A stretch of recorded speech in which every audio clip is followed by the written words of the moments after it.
I need to first mention is really just kind of getting back to the integral and some parts of it.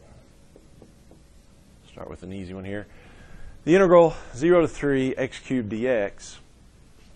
I'm not even going to evaluate this. What I wanted to mention was to you the function that this integral we're integrating.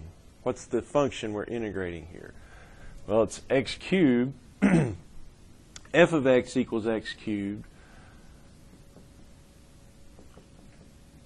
or also known as y equals x cubed, right? That's the function that we're integrating. I have a reason for mentioning that in just a second. You'll see why I'm mentioning that. Also, you know, if I sketch this, if I sketch the graph, and then what they will ask on this section is about a typical approximating rectangle for this particular integral.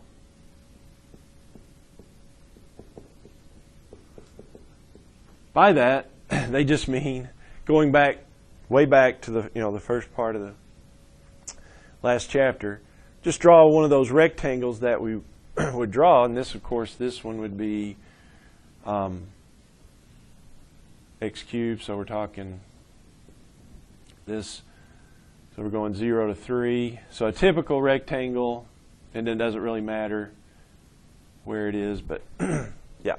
So a typical approximating rectangle would be this way, right? That would be how, I mean, that's the only way we drew rectangles so far.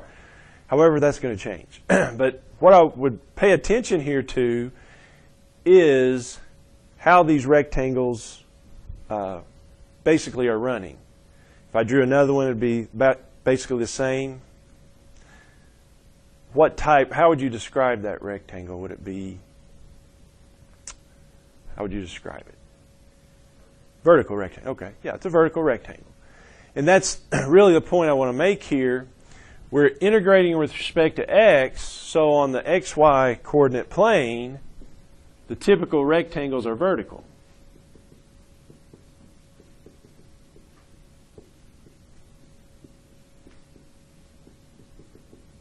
May not seem significant right now, but it is. In just a moment, you'll see why. Typical rectangles are vertical when we're integrating with respect to x.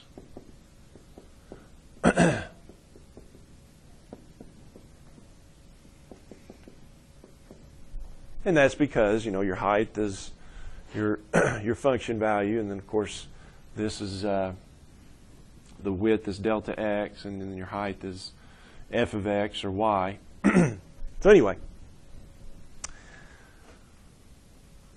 let's talk about, and we've done it without even really considering the graphical aspect of it, but if I integrate 0 to 4 of y plus 5 dy, we can do that all day long. We can get the number easily, right? Antiderivative, you got it. Plug in the numbers. However, let's consider the graphical component to this. If I first of all, what's the function here? How would you write the function I'm integrating? X equals y plus 5. Yeah, the function is y plus 5, but it's in terms of y, so it's f of y if you want to write it that way. F of y equals y plus 5. But if we're considering it in terms of the xy plane, that's x equals y plus 5, isn't it? In other words, the x and the y kind of have switched places here. It's x on the side by itself, and this is the defining expression. So this defining expression gives you an x value in terms of the xy plane. Okay? Well, so let's talk about the graphical interpretation of this. We haven't talked about that. When we don't have x here, what if we have a y here that we're integrating in respect to? Is that still giving me the between the curve and the x-axis? It's now between the curve and the y-axis, yeah. If you think about this, if I graph this curve right here, it's a straight line still. Let's see, the x-intercept would be 5. Whoops, 5. There's 5. And then the y-intercept would be negative 5. So this would be the curve here, the line. Right? You with me on that? It's that line there. However, I'm integrating with respect to y. So yeah, this gives me not the area between the curve and the y-axis, but the x-axis, but the curve and the x-axis. And then also, what about these? Where am I going from 0 to 4? No. I'm going from 0 to 4. The y value. These are y values.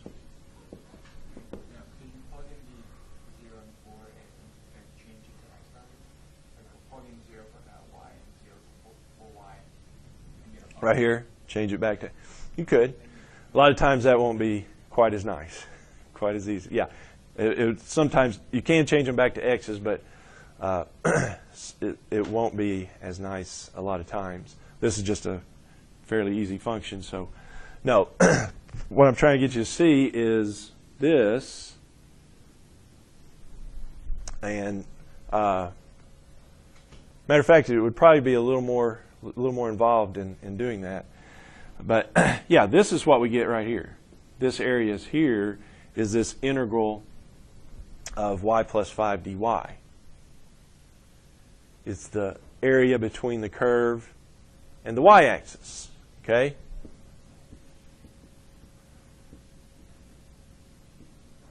Between y equals 0 and y equals 4.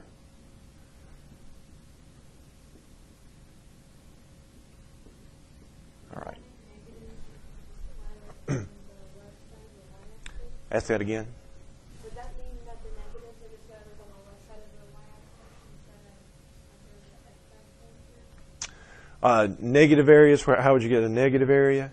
Yes, the negative areas, if you have anything on this side and you're going from the curve to the y-axis here, that would be a negative area, yes. Yeah, if I went down here and did some integral down here, I would get a negative, at least that part of it right down here because it's on the left of the yes. Okay. Now, what about typical, if I did a typical approximating rectangle on that? Well, you know, thinking about it here, instead of dx, I've got dy, and so that means instead of talking about delta x, I'm talking about delta y. So the delta part of it is coming from the y-axis. So, you know, the width, this width, you know, we want a narrow rectangle, so the width I'm getting from the delta y, from down here. And then my height is the function value, which the function value is an x value. So the typical rectangle, shaded in here, is that. So typical rectangles when you integrate with respect to y are horizontal. Okay? Typical approximating rectangle when integrating with respect to y is horizontal.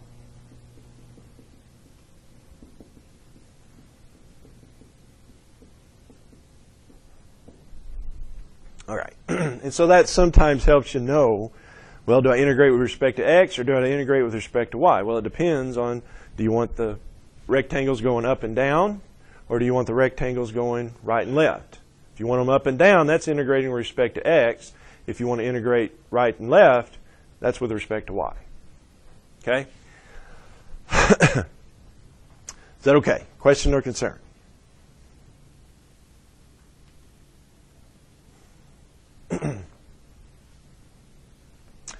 All right. So we hadn't, that was actually maybe a little part of the last chapter. I just wanted to highlight it here because I hadn't talked about it yet. So, okay? All right, so let's talk about our next section here, which is, we're talking about areas between curves.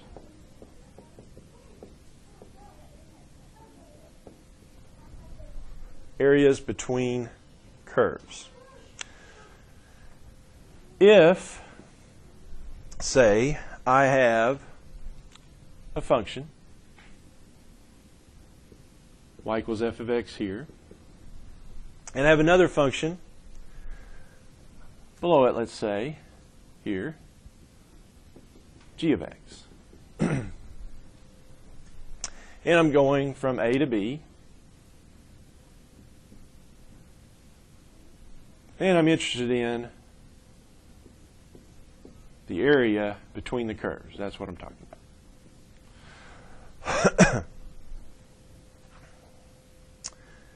Well, of course, I'm talking about area. So, of course, I'm talking about integrals. And I'm talking about integrals.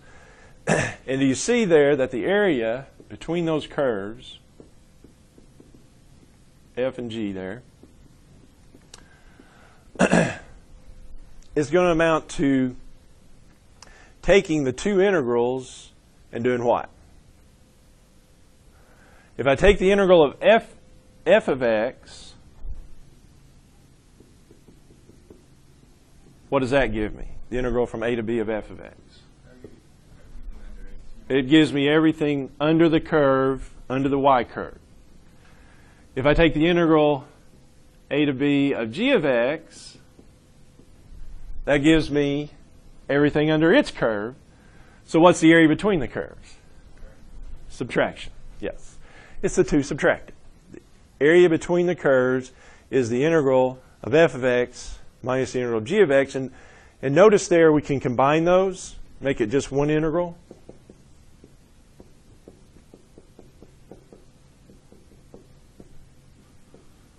Because sometimes you might, instead of having to do a lot of antiderivatives, you may be able to combine some like terms and things like that. So it's just, to find the area between the curves, you take the area, the integral of f minus g. F minus g. Just do that. Subtract the integral, the functions inside your integral there. And that'll give you the area between them. Now, note there that it is significant that I've got the f ones on top and the g is on the bottom there. Yeah, it's always the upper one minus the lower one.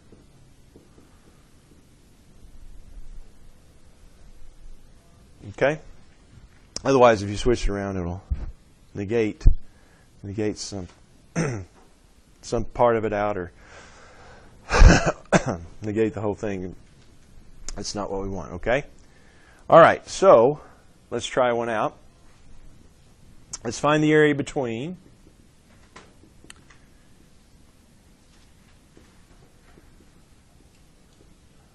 f of x, y equals, I'll write it sort of how they write it, y equals x squared plus 2, y equals x plus 1, x equals 0, and x equals 2. Find the area between y equals x squared plus 2, y equals x plus 1, x equals 0, and x equals 2. Well, really we know we're going to subtract, but it's not necessarily the highest degree one minus the lowest degree one. It may be in this case, but I think it is. But a good rule of thumb is to go ahead and graph these out to see which one's above. And obviously we can tell. Not difficult to tell there, but x squared plus 2, what does it look like? Well, it looks like this. Y equals x plus 1, what does it look like? Well, it looks like this. So it is the x squared ones on top, the x plus 1 on the bottom. Now, what do these give me? Well, x equals 0 to x equals 2 tells me I'm going from 0 to 2, so I'm talking about this area here, aren't I?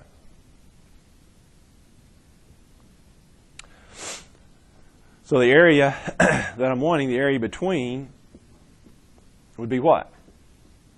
Well, it would be the integral from 0 to 2 of what? Well, I'll take the top one, x squared plus 2, minus the bottom one, which would be x plus 1, dx.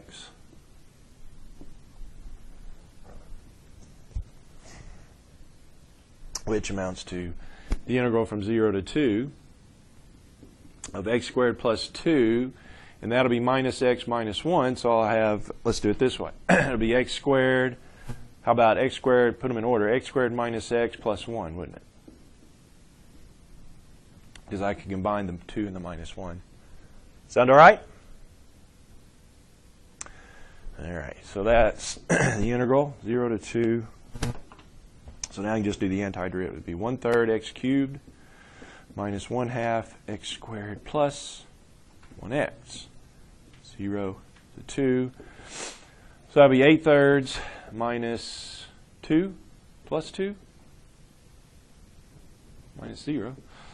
Plug in 0, you get 0. I believe we get 8/3. The area right here that we sketched is going to be an 8/3. Believe that? Look okay?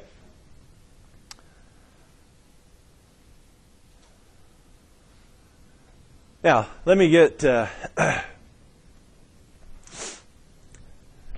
you to think about one other thing. What if, that was, both of them were above, in both cases, both of them are above the x-axis. Do I have to do anything to have one below the x-axis? Well, let's think about that.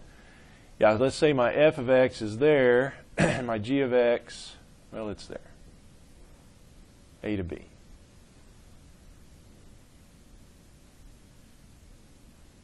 So I want this area here. Do I have to do anything special to that to find the area between?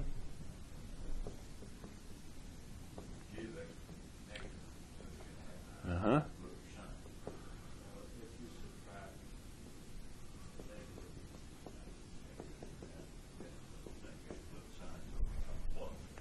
Aha. Okay.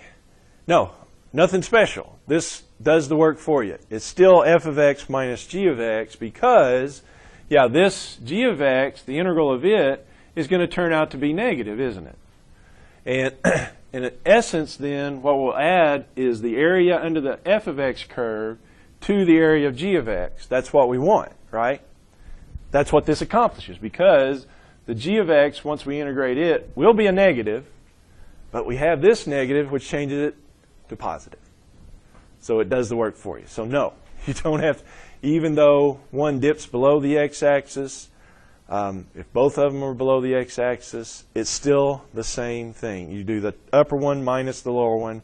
The signs all work out in the end, okay? So no change, okay?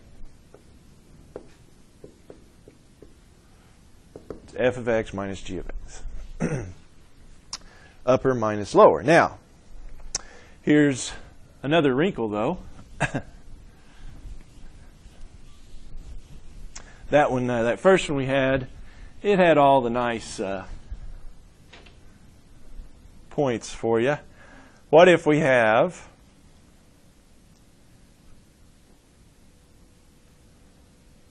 to find the area between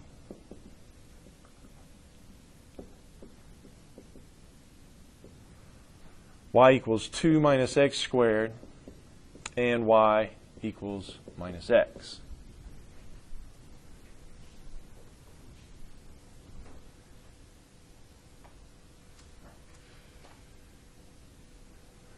Okay, well, again, draw the graphs of them. 2 minus x squared, don't use your calculator, whatever.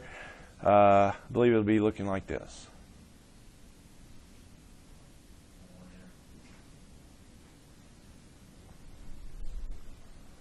That's 2 minus x squared, y equals minus x. Something like that.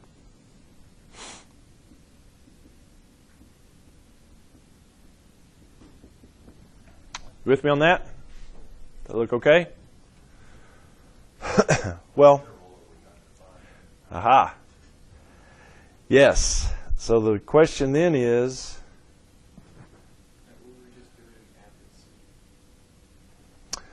no. Let me make sure I got my graph here right. We'll talk about it. Okay. -1 and 2. All right. We want to find the area between them. Well, that means, yeah, I definitely have an area between them right here. And so the top one is the 2 minus x squared minus the bottom one minus x. But yeah, what about those little endpoints? Well, typically they are nice ones, but if you're like me, you want to make sure. How do we make sure? Well, notice here we can find these endpoints because obviously it's this one and this one. Like I said, you can probably guess what they are, but how do we know for sure what they are? Well, that's where the graphs intersect, where they're equal, where the two graphs are equal. So you set the expressions there for each of your functions, set them equal. To find those endpoints, intersection points, let's call it, set the two functions equal. Usually, like I said, they're nice, but let's just make sure. So we got 2 minus x squared equals negative x. And solve that resulting equation. Make this side 0, add x squared, and subtract 2.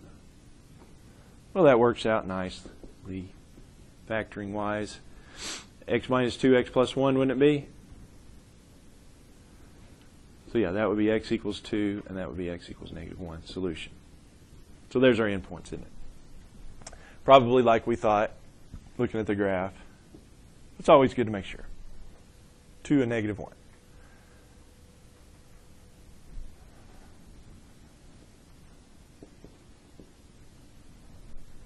All right, so what does that come out to be? Negative 1 to 2. I like putting them in order for whatever reason. Minus x squared plus x plus 2, isn't it? No like terms there, but rearranging just a bit. You don't have to do that. But, what do we get? Negative 1/3 x cubed plus 1/2 x squared plus 2x from negative 1 to 2.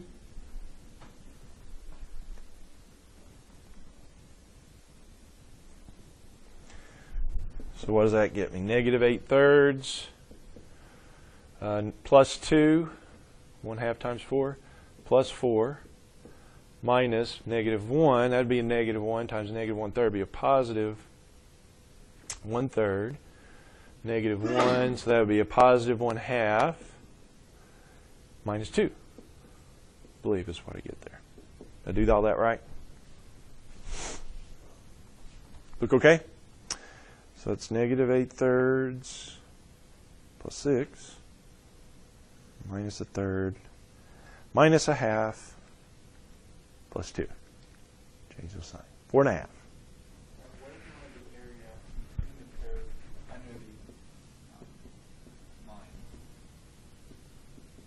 Ask that again.